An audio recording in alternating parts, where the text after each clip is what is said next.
Dapat yung face ng tao, yung walang baliktad, walang ano. Sabi ko, and why should I do that? Question, why? Sabi niya, kasi bibilaan nila ulit sa bangko. Sabi ko, bilang pa sa, it's their job. Earlier they were saying, kahapon si Nel, tinatawag akong mami. Ngayon si Bruce, tinatawag na akong mami na yun. Sinabi din sa akin ni Gia, anak, I didn't listen, and then she said Yuki. Kasi ate. Walang ibang makakatawa sa akin na anak except sa mom ko. Sa paglalim ng gabi nagsimula na magsulat ng housemate sa pamamagitan ng Si G naman abala pa rin sa mga gawaing bahay. Ilang pasada si Gia mag-swim? Ha? Ilang pasada? Parang di na siya naalis sa spot na yun. Oo nga.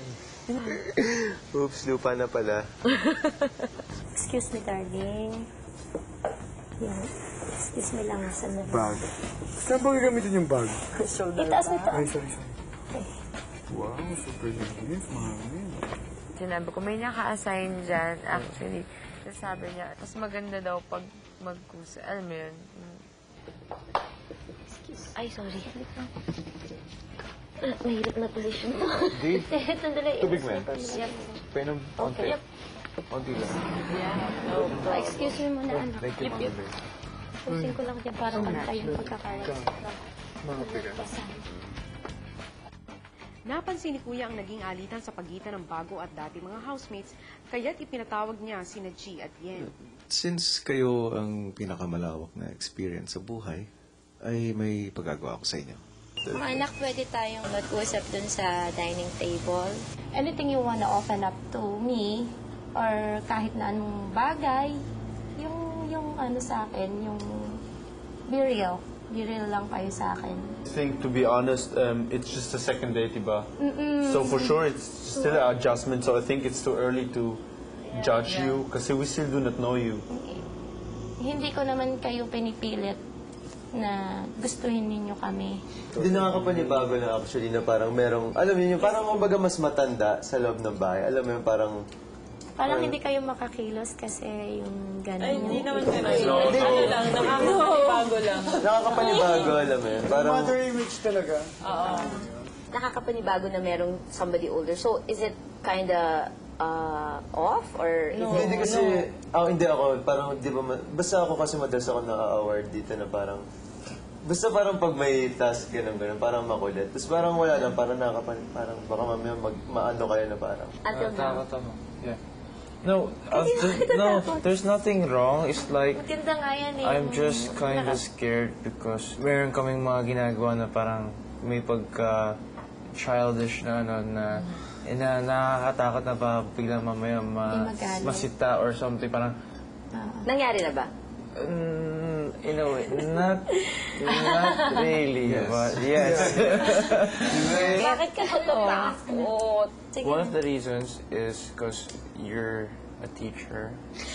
And, no, because, di ba sinabi ko, yung mom and dad ko nag-hiwalay, diba? So I grew up with my tita. My tita is now a professor in, teacher siya. Mom ko teacher.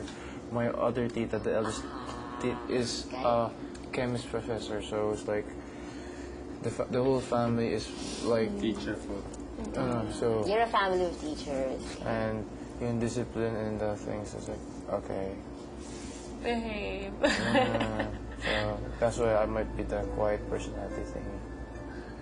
That's it. So, I understand. Matapos ang open forum, kinausap ni G si Nel para ipaliwanag kung bakit malakas ang kanyang personalidad.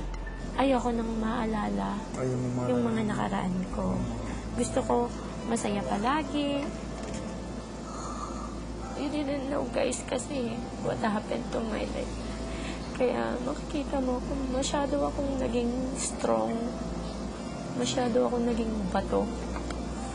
Blanco. Dahil sa pangyayari mo. Dahil sa nangyari sa akin. Naging battered wife.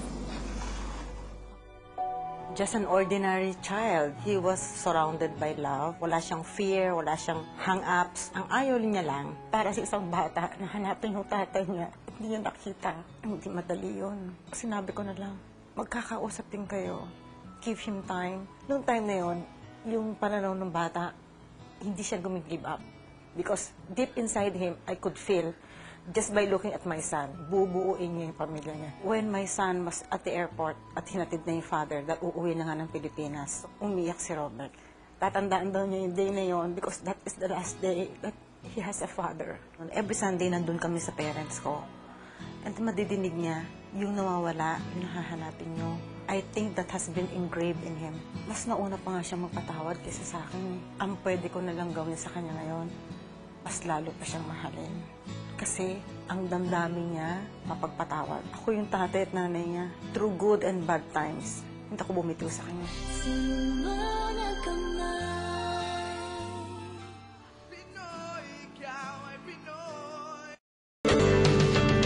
Kayan ako. Si Yen. Yan po kasi cool siya. Siguro masarap pag ako nanaring na gano'n. Si G. Kasi pala kaibigan din siya. Chemical. Sosyalera yung dating niya eh. Yung hindi kalbo? Si G. Mas kailangan niya naman yun. Si Yen. Si Yen. Maganda siya. Yung palengke. Si G. Maraming alam. Yung kalbo. Si Yen po. Kasi parang mas marami po siyang maaambag. Si G. Para matustusan niya yung kailangan ng mga anak. Masyado akong naging strong. Masyado ako naging bato. Blanco. Naging battered wife. Gusto ko ipakita sa kanya na naging successful ako even without him. Ayoko na sabihin sa'yo yung mga bagay na nangyari sa akin. Kasi pag sinabi ko sa'yo, maaawa ka sa akin. Ayoko nang kinakaawaan mo. Nakabangon na ako. Isang harapan naman ang ating susubaybayan at yan ay ang sa pagitan ni Dion at Nel. Sino nga ba ang karapat-dapat na mailigtas? Bumoto na ng 6 na beses para sa nominadong karapat-dapat sa pamamagitan lamang ng pag-download ng picture messages from Globe Static at may instant 6 votes ka na, may chance ka pang manalo ng 50,000 pesos weekly and a brand new house and lot sa darating na grand draw. At kung ikaw naman ay Buy and Tell fan subscriber, maaari ka naman bumoto. Just text BB name of the housemate and send it to 2331. Samantala ngayon ay babalikan natin ang isang housemate na humarap ng kanyang greatest fear. At ito nga ay si Robert na buong tapang na na-conquer a fear of needles at nagbigay ng dugo. Pero sino nga ba ang maswerteng taong nakatanggap nito? Narito, panoorin yung lahat. Si Michelle Tolentino, 31-year-old siya, na-admit siya sa amin. Yung history niya, 2 weeks history na nagkaroon siya ng vaginal bleeding. And then, nagkaroon din siya ng easy bruisability, yung mas madali na siyang magpasa. And then, nagkaroon siya ng body weakness and gum bleeding. Nung after ng menstruation ko, parati na ako nagkakaroon ng pasa. Pero this time, sobrang dami. Talagang matindi yung pasa ko. Tapos may lumabas pa na spotting sa binti ko na maliliit. Nakita meron siyang acute myelogenous leukemia. Ang treatment niya, blood replacement and then chemotherapy. Hello, Robert. Thank you very much. Ang bait-bait mo, ang buti mo, God's grace ka sa amin. Alam mo ba na ikaw yung tugon ng Panginoon para sa amin, sa aming pangangailangan sa araw na ito, para sa anak ko na magdugtong ng buhay ng anak ko. Hi, Robert. Maraming salamat sa pag-donate mo ng blood. Ito'y malaking tulong para sa akin kasi ito yung last na pagsalin ng dugo sa akin. Ito rin yung nagbigay ng lakas sa akin. Tsaka malaking tulong ito para sa akin. Sana huwag kang magsawang tumulong sa iba sa pagdodonate ng blood. Itong task na to binigay sa'yo ni Big Brother para maging strong ka.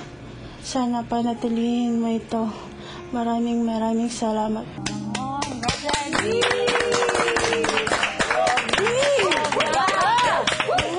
Natutuwa po ako na nakatulong po ako sa ibang tao. For me, yung sacrifice for this simple donation is a big thing for someone else. Worth it po yung tulong.